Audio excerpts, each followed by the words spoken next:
Praise the lord. మన ప్రభువైన యేసుక్రీస్తు నామంలో మీ అందరికీ నా హృదయపూర్వకమైన వందనాలు. ఈ రోజు దేవుని జీవవాక్యము కొరింథీయులకు వ్రాసిన మొదటి పత్రిక 9వ అధ్యాయము 24వ వచనము. మీరు బహుమానం పొందినట్లుగా పరిగెత్తుడి. 1 Corinthians chapter 9 verse 24. Run in such a way as to get the prize. ప్రియ సహోదరి సహోదరుడా, దేవుని కుమారునిలో కడగబడిన నీవు, దేవుని చేత పాపం నుండి తప్పించబడి తిరిగి జన్మించిన నీవు పరుగు పందెంలో ఉన్నావని దేవుని వాక్యం సెలవిస్తుంది.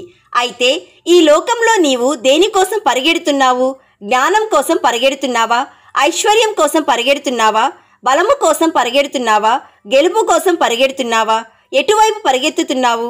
ప్రియ దేవుని బిడ్డ, దేవుని వాక్యం సెలవిస్తుంది, నీవు అక్షయమగు జీవ కిరీటమును బహుమానముగా పొందునట్లుగా పరిగెత్తుడి. ఎందుకంటే సమస్తమును జీసస్ క్రైస్ట్లోనే దొరుకుతుంది. అతి శ్రేష్టమైన జ్ఞానం ఆయనలోనే ఉంది. నీతి ఆయనలోనే ఉంది. సంపూర్ణ బలము ఆయనలోనే ఉంది. విజయము ఆయనలోనే ఉంది. ఐశ్వర్యము ఆయనలోనే ఉంది. ఆయనే సమస్తమునకు ఆధారభూతుడు. కాబట్టి జాగ్రత్తగా దేవుని కుమారుని గూర్చిన జ్ఞానమును పొందుకొని ఆయనను ప్రేమిస్తూ దేవుని వాక్యంను దివారాత్రులు ధ్యానిస్తూ నీవు ప్రభువు వైపు పరిగెత్తుకుంటూ వెళ్ళాలని, ఆయన ఇచ్చు బహుమానము నీవు పొందుకోవాలని మళ్ళీ దేవుని వాక్యం సెలవిస్తుంది.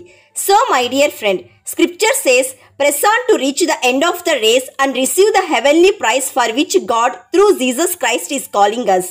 కాబట్టి ప్రియ సహోదరి సహోదరుడా, యేసయ్య త్వరగా రాబోతున్నాడు.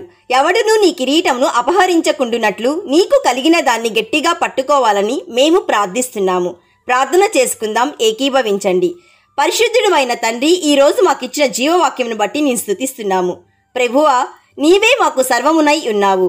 నీ వైపు మేము చూస్తూ మా ఎదుట ఉంచబడిన పరుగు పందెంలో ఓపికతో పరిగెత్తునట్లుగా మాకు సహాయమును దయచేయండి. ఈరోజు జీవవాక్యం వింటున్న ప్రతి ఒక్కరూ, వారి కుటుంబాలు నీవిచ్చు జీవ కిరీటమును బహుమానమును పొందుకొంటకు కృప దయచేయుమని ఆది సంభూతుడైన యేసయ్య నామంలో అడుగుచున్నాము తండ్రి. ఆమెన్. God bless you.